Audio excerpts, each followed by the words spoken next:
Subscribe करंतु Narasimha creation presence channel को एवं पाखरे आसुथुवा बेल आइकन उपरे क्लिक करंतु नुआ टेक्निकल वीडियो रो अपडेट सबुठु प्रथमे देखिबा पई। हेलो फ्रेंड्स मु शक्ति आप देखुं नरसिंहा क्रिएशन प्रेजेंस। तो फ्रेंड्स आपने समस्ते कालिया योजना जानी एवं कालिया योजना बहुत सारा लोक आप्लाय कर टंका पाई एपर्यंत एमती किसी लोक अच्छा जो मैंने कि वर्तमान सुधा भी कालिया योजनार टंकाटे भी पाई ना। तो ये कालिया योजना को नहीं गोटे बड़ अपडेट आसी जहाँकि आपने समस्ते जाना निहाती दरकार। तो फ्रेंड्स कालिया टंका बंद करने को चक्रांत करुच्ची बीजेपी। कौन कालिया योजना सतरे बंद हो बाकी जो 20 लाख हिताधिकारी रहिले कौन से टंका मिल ना। तो फ्रेंड्स कौन रही प्रकृत सत्य चलतु ये वीडियो फुल डिटेल से जाना। तापर वीडियो गोटे लाइक करूँ और सांगसाथी समस्त को शेयर कर जन दिंतु। एवं फ्रेंड्स आपड़ी आम चैनल नुआ आगुरी केवे भी सब्सक्राइब करना एमती भल भल वीडियो सर्वप्रथम देखापी तेज निहाती सब्सक्राइब कर पाखे आसुवा बेल आइकन को बजाय रखता। तो चलतु बेसी देर नक वीडियो को आरंभ करवा और जाना कालिया योजनार बड़ अपडेट विषय रे। तो लेट्स बिगिन।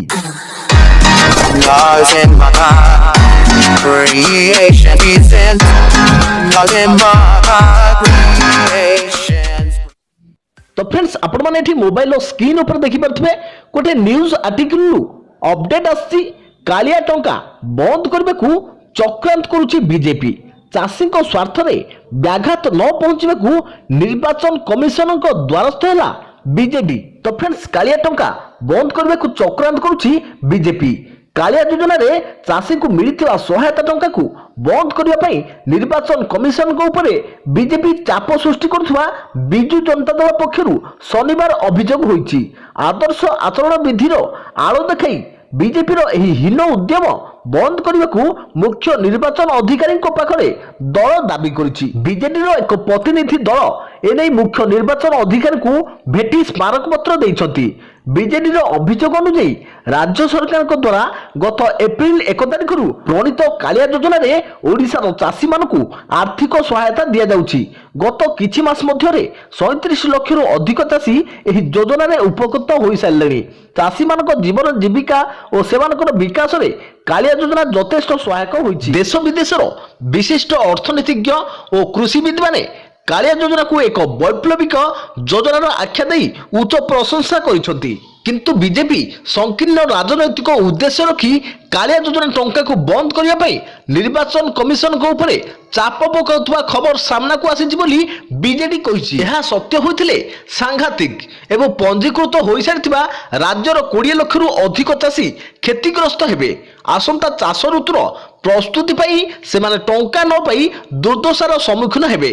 बीजेपी एही उद्यम को प्रशय न देबाकू बीजेडी प्रतिनिधि दल मुख्य निर्वाचन कमिशन को दृष्टि आकर्षण करिसंती।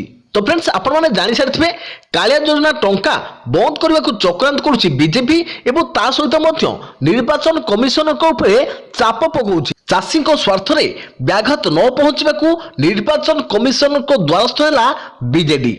तो यही किसी खबर आसला किसी अपडेट आसला जहाँकि आपने निहाती जानवा दरकार। तो फ्रेंड्स देखंतु आगु को कालिया योजना बंद होउची कि चालू होउची मु आपनको से नहीं अपडेट देबी। ता पूर्व आपने जदि हमर चैनल को सब्सक्राइब करनाती तबे निहाती सब्सक्राइब करी पाखरे आसुवा बेल आइकन को बजाय रखतांतु जहाँ फल कि आपने हमर भल भल वीडियो सर्वप्रथम देखिबे एवं हमर चैनल रे जे कोनसी वीडियो अपलोड हैला आपण माने सर्वप्रथम नोटिफिकेशन पाई परिबे। तो पुणी देखा आपण मान संगे आगामी एक नया वीडियो रे। से पर्यंत थैंक यू, टेक केयर, जय जगन्नाथ, जय भारत।